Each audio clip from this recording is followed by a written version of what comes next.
Joining me with reaction, O'Leary Ventures chairman, or more commonly known as Mr. Wonderful, Kevin O'Leary. Great to have you with us. Thank you so much for being here in studio.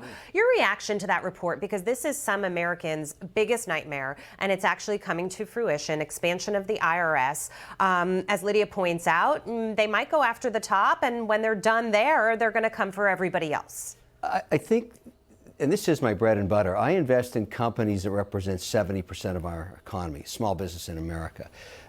The tax code was written for them.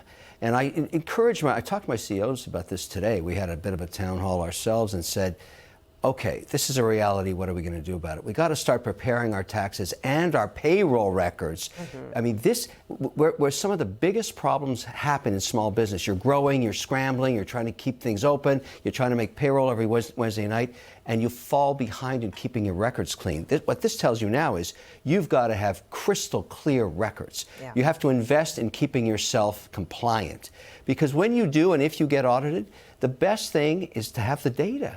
Because when you don't have it, this is going to get a lot harder. Now, I don't know how fast they're going to push on these audits, but this is something that we deal with now anyways. And so it's just going to become more of a big factor, which means we'll invest more in payroll technology and accounting records and everything else. We have to. Well, I was going to say, it's going to cost more, right? And everybody has to start thinking about how to budget for that as they move forward, and also possibly for defenses and accountants and legal fees if they have to deal with a skirmish if they're audited and there's an issue. One note I would make, though, and you have to realize this, the IRS has programs for small business to support them that have been lingering around since 2020. The employee retention credit is off the W-2 payroll. For that, the IRS is not your enemy. They're your friend. You just have to learn how to go get it. If you kept employees on during 2020 and 2021, this program is still available for 23 months, and every single one of my companies is applying for it if they're eligible. And so you don't want to make an enemy of your IRS agent when they're trying to help you right now.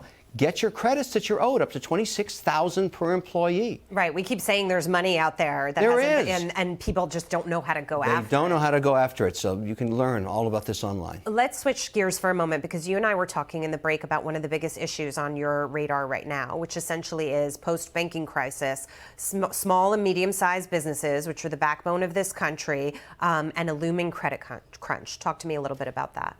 I want to bring it up because there's two pieces of data that are not rolled into CPI when we keep talking about the Fed raising rates another 25 basis points in the May meeting. Here's the data we don't have. Two big pieces. The rent rolls that are incorporated into CPI are really old, up to 18 months old.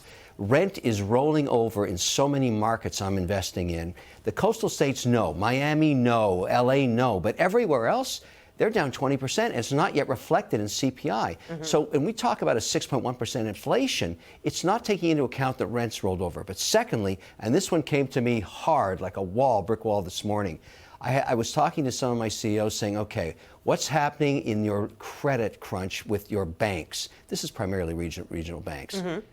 They have stopped lending. So I want to see the reports now from the credit officers across the country. We don't have this data yet. We're going to get it in the next 10 to 20 days. Every loan officer, senior loan officer, tell us what you're doing in reaction to the meltdown that occurred in regional banks. Are you tightening the spigot? And the answer is going to be yes. That is work that actually is going to help the Fed, because that's going to start to choke business. I'll give you an example, something called factoring. When you sell to Walmart or you sell to Target, my companies do that. We go to the factoring market to borrow money against that 60 or 90-day receivable. We used to pay 7-8%. I've got one paying 29% today. Wow. So that's something we have not yet seen in the data. We've got to keep our eyes on. This is going to slow the economy, and I don't know if the Fed cares too much, but I care. I'm an investor. I'm supporting these businesses, and there's millions of people like me to want to see these companies succeed. So Friday, the Fed had me convinced with the jobs number, it was a little bit lower than expected. Maybe he's got that soft landing figured out. But when I hear this, I hear sort of there's a dark cloud ahead that we have not seen yet. I want to put up my hand and say, please look at rent rolls. Please look at loan officer data. Please look at it. Please. Okay, that's a really important point to make. And just this final point, new CNN poll that just came out talking about how Americans feel about the economy. 71% would rate the economic conditions in the country poor. That's a reflection on misguided policy. I'm not into politics, I'm into policy. There's several things here that I'm not happy about as a policy wonk. As a historian, I study history to see where to invest in the future.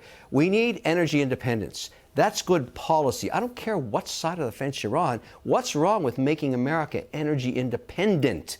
That's number one for both sides of the aisle. Which we were. Yeah, now we're not. Now we're not. We got to fix that. And this China thing is a problem. We got to work something out with China. They're not playing in a level playing field with us. It's tilted. It's biased there. We've got to actually I don't want to go to war with these guys. I want to cut a deal that gives us access to their market the way they're trying to get access to ours. We're giant trading partners. Let's make money together, not blow each other up. Yeah. Kevin O'Leary, great to see you. Thank you so much for stopping by. And I cannot wait to have you on the Big Money Show. We have a town hall tomorrow, 1 p.m. Eastern Time. You will be there. Charles will be there. My co-hosts, Brian and Taylor, will be there as well. We will be talking more about banking and what else is on your radar. Yep, I'm going to really enjoy that. I love a live audience. Yeah. Let's rock and roll. Yeah, we're going to help them kind of set up a playbook because this is a whole new world we're in right now. It certainly is. The last 14 days have taught me that. Yeah, great to see you. Thank you so much. Take care. Okay.